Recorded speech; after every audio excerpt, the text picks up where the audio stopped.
శ్రీమాత్రే నమః శ్రీ గురుభ్యో నమః. ఈ యొక్క కాలసర్ప దోషం ఉన్నటువంటి నెల జూలై నెలలో కాబట్టి ఈ నెలలో ఈ యొక్క వృషభ రాశి వారికి ఎలా ఉంది అనే విషయాన్ని తెలుసుకుందాం. వృషభ రాశి వారికి వారి యొక్క స్వక్షేత్రంలో అనగా ఈ యొక్క వృషభ రాశిలోనే శుక్రగ్రహ సంచారం ఉండడం వలన ట్రాన్స్పరెన్సీ మెయింటైన్ చేస్తూ ఉంటే మీకు ఉన్నటువంటివన్నీ కూడా అద్భుతంగా ఉంటాయి. అంటే మీరు గనక క్లియర్ ట్రాన్స్పరెన్సీ మెయింటైన్ చేస్తూ మీరు కానీ ఏదైనా సరే వర్క్లో ఉంటే అది ఒక ఉద్యోగస్తులు కానివ్వండి, వ్యాపారస్తులు కానివ్వండి, మీరు జెన్యూన్ అనేటువంటి రిజల్ట్ చాలా మందికి వస్తుంది. అలాగే ద్వితీయ స్థానంలో గురుగ్రహ సంచారం ఉండడం వలన ఈ రాహుకేతుకు మధ్యలో గురువు ఉన్నటువంటి ప్రదేశము శని నుండి అర్ధాష్టమ శని ప్రభావం ఆ యొక్క మిథున రాశి వారికి ఉంది. దాంతో గురువు కూడా అనుకూలమైనటువంటి ప్రదేశంలో లేడు కాబట్టి ఆస్తికి సంబంధించి అసెట్స్ కి సంబంధించి ఇబ్బంది పడాల్సినటువంటి పరిస్థితి ఉంటుంది. కాబట్టి జాగ్రత్త వహించండి. అలాగే తృతీయ స్థానం చూసుకున్నట్టయితే వీరికి బుధగ్రహం యొక్క సంచారం ఉంది. అంటే మిస్కమ్యూనికేషన్ అయ్యే ఛాన్సెస్ ఉంటాయి. మీరు ఇంకొకరితో ఏదైనా ఒకటి చెప్తే ఇంకొకటి అర్థం చేసుకునేటువంటి క్రమంలో ఉంటారు. 4వ స్థానంలో కుజుడు మరియు కేతుగ్రహ సంచారం ఉంది. మీ వంశపారంపర్యంగా తీసుకునేటువంటి నిర్ణయాలు, మీ వంశపారంపర్యంగా మీకు వచ్చేటువంటివి ఏవైనా సరే ఆస్తులు, ఆచారాలు, వీటికి సంబంధించి మీరు ఇబ్బందులు పడేటువంటి అవకాశం ఉంటుంది. అంత శ్రేయస్కరంగా లేదు. అలాగే ఈ యొక్క 11వ స్థానంలో శనిగ్రహ సంచారం ఉండడం వలన మీకు శని ఉచ్చ స్థితిలో ఉండడం వలన సొసైటీలో మీకు భయానికో భక్తికో మంచి పేరు ప్రతిష్టలు వస్తాయి. అలాగే 10వ స్థానంలో రాహుగ్రహ సంచారం ఉండడం వల్ల కెరీర్ కి, ఇమేజ్ కి సంబంధించి కాస్త ఏదైనా సరే ఇబ్బంది పడవచ్చు, మచ్చ కలగవచ్చు, లేదా ఏదైనా మీరు కాస్త డబ్బిచ్చి ఇంకేదైనా ప్రలోభ పెట్టైనా సరే మీరు పనులు చేయించుకోవాల్సి రావచ్చు తప్ప మీరు అనుకున్న విధంగా వచ్చేదానికి మాత్రం చాలా తక్కువ అవకాశం ఉంటుంది. అయితే ఇదంతా కూడా మనం ఈ యొక్క గోచార రీత్యా చెప్పేటువంటి విషయంలో మాత్రమే. పూర్తిగా ఈ 2025 సంవత్సరంలో కేవలం 2025 రూపాయలు చెల్లిస్తే వారికి 60 నుండి 70 పేజీల్లో జాతకం మీ దాకా అందించడం జరుగుతుంది. ఎవరైతే ఈ జూలై నెలలో ఈ యొక్క జాతకం చెప్పించుకుంటారో వారికి కరుంగలి మాల పూజ చేసి హోమంలో పెట్టినటువంటి మాల ఉచితంగా మీ దాకా అందించడం జరుగుతుంది. ఈ యొక్క పూజాది క్రతువులకు అన్నిటికీ కూడా ఫ్రీ ఆఫ్ కాస్ట్, ఎటువంటి ఛార్జెస్ లేదు. అది కేవలం మన ఛానల్ సబ్స్క్రైబర్స్ కి మాత్రమే. ఇక అందరూ కూడా ఎలాంటి రెమెడీస్ తీసుకోవాలి, ఎలాంటి మంత్రపఠనం చేయాలనే విషయాన్ని ఇప్పుడు మనం తెలుసుకుందాం. మనకి రాహువు కేతువుకు మధ్యలో మిగిలిన గ్రహాలన్నీ చిక్కుకొని ఉన్నాయి. ఎప్పుడైనా సరే రాహుకు కేతువుకు మధ్యలో మిగిలిన గ్రహాలన్నీ చిక్కుకొని ఉంటే అది కాలసర్ప దోషం కిందికి పరిగణలోకి తీసుకుంటారు. అయితే ఈ రాహుకేతువులకు మధ్యలో గనక ఈ యొక్క గ్రహాలన్నీ చిక్కుకొని ఉంటే మరి అందులో ఏ గ్రహాలు అనుకూలంగా ఉన్నాయి, ఏ గ్రహాలు అనుకూలంగా లేవు, దానివల్ల ఎలాంటి పరిస్థితులు ఉంటాయి, ఇవన్నీ కూడా మనకు ఈ యొక్క కాలసర్ప దోషం ఉన్నటువంటి కాలంలో తెలుస్తుంది.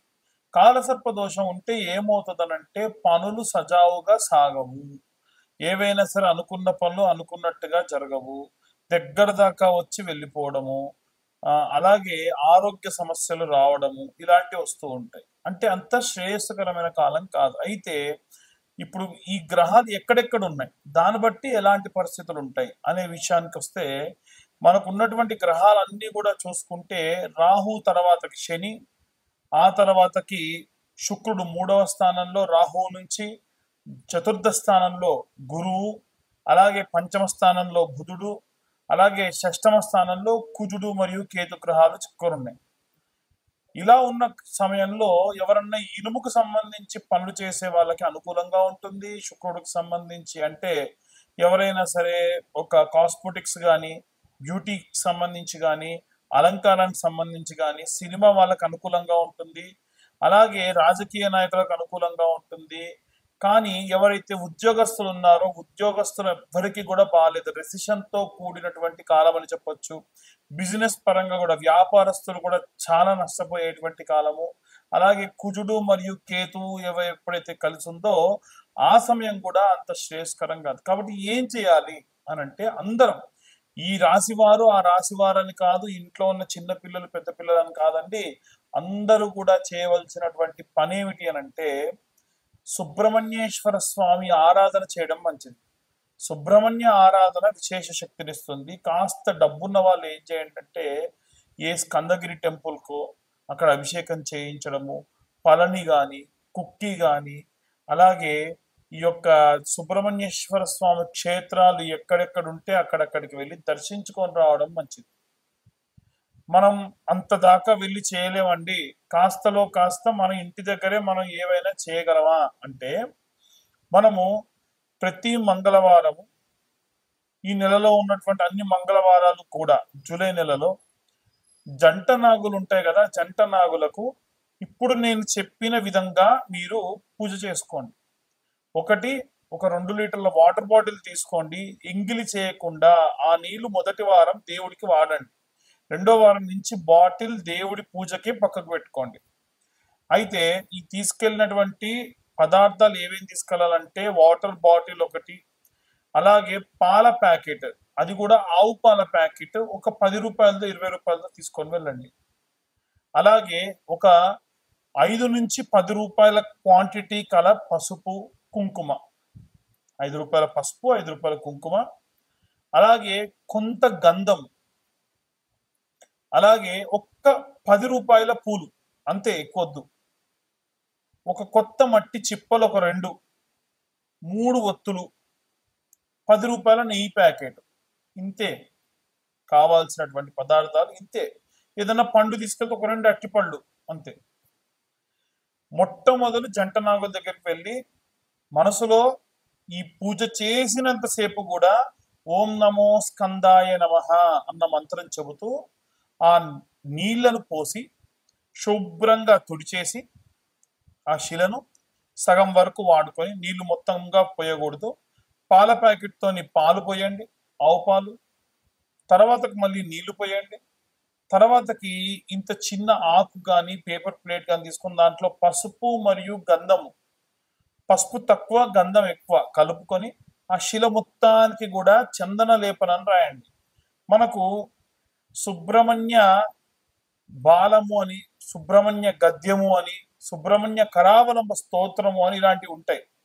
ఎవరన్నా చదవలేని వాళ్ళు ఈ కరావలంబ స్తోత్రం ఫోన్లో పెట్టేసుకొని మీ పక్కన పెట్టేసుకొని కేవలం ప్రతి పద్యానికి ఆఖరిలో శ్రీ సుబ్రహ్మణ్య కరావలంబం వల్లీసనాథ మమదేహి కరావలంబం అన్న మంత్రం వస్తూ ఉంటుంది.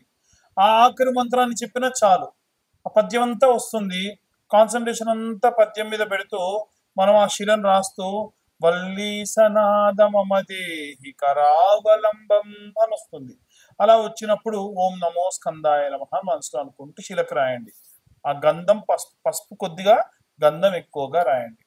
ఆ తర్వాతకి జంట నాగులు ఇలా ఉంటాయి కదా, ఇలా ఉంటాయి. మనకి ఉన్నటువంటి జంట నాగులలో ఒక సర్పానికి కింది నుంచి, పడగ కింది నుంచి ఒక బొట్టు కుంకుమ తీసుకోవాలి, బొట్టు పెట్టాలి, మళ్ళీ కుంకుమ తీసుకోవాలి, బొట్టు పెట్టాలి, మళ్ళీ కుంకుమ తీసుకోవాలి, బొట్టు పెట్టాలి. అలా 11 బొట్లు ఒక సర్పానికి పెట్టండి.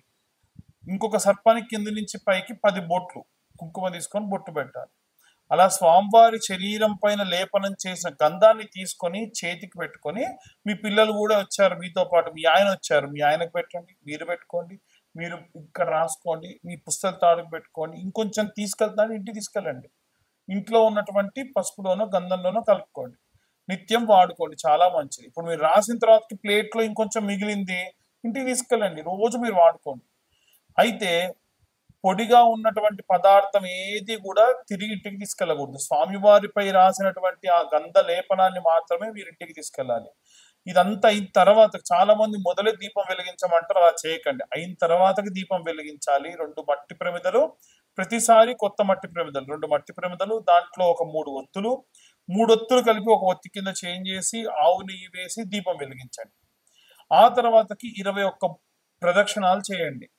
ఇప్పుడు మొదటి వారం నుండి ప్రారంభించి 21 ప్రదక్షిణాలు ప్రతి వారం చేశారనుకోండి, 5 వారాలు ఉంటాయి. 5 వారాలు చేయాలి ఖచ్చితంగా. 5వ వారానికి వచ్చేసరికి మీరు ఎన్ని ప్రదక్షిణాలు చేసినట్టు అవుద్ది? 105 ఇంటూ 5 అంటే 21 ఇంటూ 5 అంటే 105 ప్రదక్షిణాలు చేసినట్టు అవుద్ది. ఆఖరి వారం 3 ప్రదక్షిణాలు ఎక్కువ చేయండి, 3 సార్లు బొట్టు ఎక్కువ పెట్టండి. దీని వలన మీరు పూర్తిగా 108 సార్లు ఈ యొక్క సుబ్రహ్మణ్యేశ్వర స్వామికి అంటే జంట నాగులకు ప్రదక్షిణ చేసిన దానితో సమానం. కాబట్టి విశేషంగా ఏదైనా సరే ఈ కాలసర్ప దోషానికి సంబంధించి నెల మొత్తానికి కూడా కాలసర్ప దోషం ఉంది కాబట్టి ఈ రకమైనటువంటి ఇబ్బందులు కలిగే అవకాశం ఉంటుంది. చాలా చాలా జాగ్రత్తగా ఈ యొక్క ప్రదక్షిణాలు చేసుకోండి. ఇలా చేయడం వల్ల విశేషంగా మీరు సత్ఫలితాలు పొందవచ్చు. ఇదంతా కూడా మేము గోచార రీత్యా చెప్పేటువంటి విషయములు మాత్రమే. చాలా మందికి చాలా రకాల అనుమానాలు ఉంటాయి. అయితే మన ఛానల్ చూసే వాళ్ళు నేను బాగా వెరిఫై చేసిన తర్వాతకి తెలుసుకుంది ఏంటంటే మారుమూల గ్రామాల వాళ్ళు, ఉదాహరణకు చెప్పాలనంటే ఒరిస్సా బార్డర్ వరకు, విజయనగరము, శ్రీకాకుళము, కర్నూలు, అలాగే కడప జిల్లాల్లో ఉన్నటువంటి వాళ్ళు, నల్లగొండ జిల్లాలో ఉన్నటువంటి వాళ్ళు, కృష్ణా జిల్లాలో ఉన్నటువంటి వాళ్ళు, తెలంగాణలో కూడా నిజామాబాద్, బైన్సా దాకా కూడా చాలా మంది ఈ యొక్క వీడియోలు చూస్తూ ఉన్నారు. అందరూ ఏంటంటే జాతకం చెప్పించుకోవాలన్నటువంటిది ఇది ఉంటుంది కానీ డబ్బులు వెచ్చించడానికి ఇబ్బందులు పడుతూ ఉన్నారు.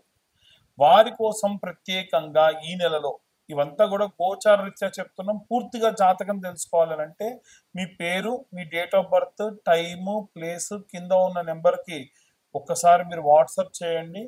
ఈ జాతకం అంతా కూడా 65 నుండి 70 పేజీల్లో మీకు అందించడం జరుగుతుంది. 2025 సంవత్సరంలో కేవలం 2025 రూపాయలు మాత్రమే ఛార్జ్ చేయడం జరుగుతుంది జాతకం అంతా కూడా మీకు అందియడానికి. అయితే ఈ నెలలో ఎవరైతే జాతకం చెప్పించుకుంటారో వారికి పూర్తి ఉచితంగా ఈ కరుంగలి మాల ఇవ్వడం జరుగుతుంది. ఈ కరుంగలి మాల విశిష్టత ఏమిటంటే పాతాళ శంభు మురుగన్ దేవాలయం అంటే సుబ్రహ్మణ్యేశ్వర స్వామి మెడలో వేసినటువంటి కరుంగలి మాలలు మా దాకా వస్తాయి. మళ్ళీ మేము కూడా హోమంలో పెట్టిన తర్వాతకే మీకు ఇస్తూ ఉంటాం. కాబట్టి ఆసక్తి కలవారు కింద ఉన్న నెంబర్ కాంటాక్ట్ చేయండి. జాతకం చెప్పించుకుంటాం కానీ మాకు కరుంగలి మాల వద్దన్నా 2025 రూపాయలు. ఎందుకంటే కరుంగలి మాల నేను నా ఇంట్రెస్ట్ కొద్దీ మీ దాకా ఉచితంగా ఇచ్చేటువంటి ప్రయత్నం చేస్తూ ఉన్నాను. ఆసక్తి కలవారు కింద ఉన్న నెంబర్ కాంటాక్ట్ చేయండి. పూర్తిగా ఈ యొక్క జాతక విశ్లేషణ గురించి తెలుసుకోండి. సర్వే జన సుఖినో భవంతు. స్వస్తి.